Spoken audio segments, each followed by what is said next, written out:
I began to develop high blood pressure when I relocated to America. Dr. Paul Enenche. Welcome to the news and thank you for tuning in to listen. As people of God, it is important that we understand the presence of God in our lives. God is ready to give you directions and bargains while you make certain decisions in life. However, Pastor Paul Enenche, the founder and senior pastor of Dynamics International Gospel Center, told his members about how he relocated to America and began to face challenges. I believe he is trying to pass a message here. That is what I believe. Let's find out more because we would not know, right? We can't make assumptions as well. So let's find out more. Stay with us. The news in detail. He revealed that he was talking to a man some time ago and they trusted God to go to America with their families. God granted their prayers and the visa was granted, so they traveled. On getting there, he began to develop blood pressure. They had to investigate and check what is wrong because the pressure is far above 200. Possibly it was not the direction of God, but because they got the visa, they thought it was time. Finally, before we take any step in life, we need to seek the face of God for direction and leading. He will guide you and prevent you from making costly mistakes. It is very important.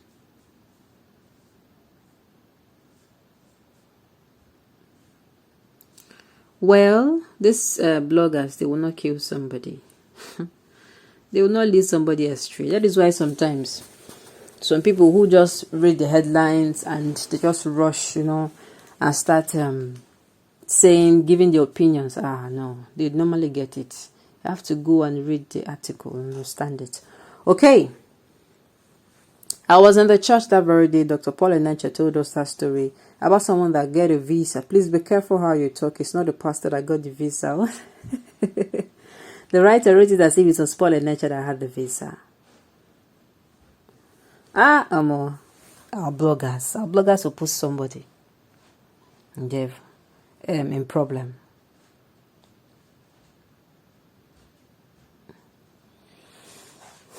Okay. It is very, very important. See, there is a popular saying of people I have known. They will tell you that we're in perilous times, that you must be soaked in one place, in one powerful place, that you cannot afford to be in the middle right now.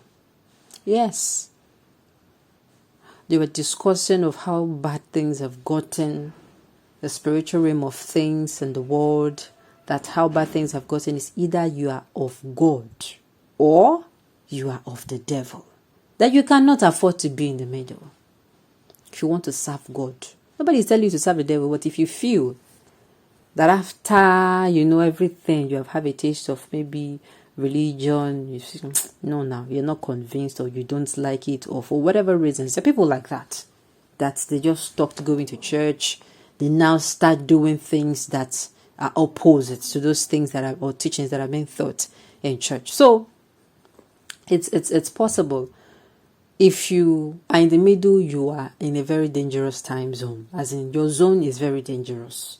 You know when they say something is red, like an electric pole that is about to cut, that place is red. That is the type of place you are standing in.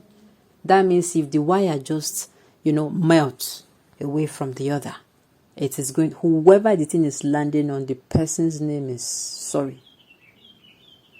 It is good that you hold who you hold on to, who you want to hold on to very well. You can't afford to be warm.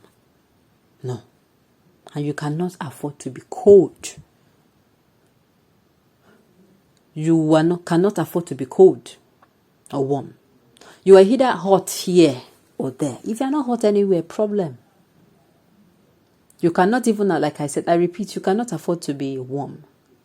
In doing things, there is, whether you like it or not, there is something that guards the universe.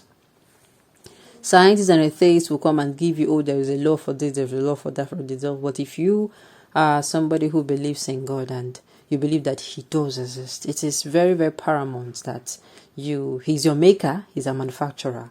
And who can best give you the manual to use yourself well, as in to be useful? It's just like a product now. You get a product and the manual is in it and you're having issues. What are you going to do? What do? You go back to that product manual and you get to read and understand how the manufacturer said this one will be for here, this not to be fixed in here. This is where you will touch it to switch it on and all that. God is the one that can give directions. So, things. Sometimes when we are going to be even asking for things, another angle to look at the message He is passing across, I've said, okay, you cannot afford to be hot. Cannot afford to be warm or cold. You're either hot here or you are hot there. You cannot afford to be just warm. You're in the middle. Never. It is a very dangerous place to be. Then another angle to look at it is actually when you're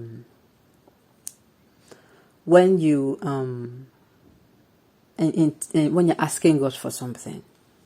Sometimes in asking God for something, we put our whole hope in that thing. And in doing that, we don't give the opportunity to God to tell us whether if this thing is right or not. Some of us, we just, ask for those things, and our mentality, we want it sharp, fast. That is why people even look for miracles and all of that. We want it to happen now. Let there be magic, not even miracle. Let magic happen, and within the snap of a finger, that thing we want or that thing we need, we get it. Sometimes God gives this to us because maybe He has been trying to protect you from something that thing will cause you, and you are not seeing it. You are getting frustrated. He will give it to you. But when He gives it to you, don't come and say, God, you should have to. No, you're the one that asks for it and you've collected it. Sometimes when we ask God for things, it is because there is a capacity we have to get to handle that thing. For instance, let me use this scenario. Someone who is in, secondary school and he wants to be a scientist. Do you know that there is the kind of knowledge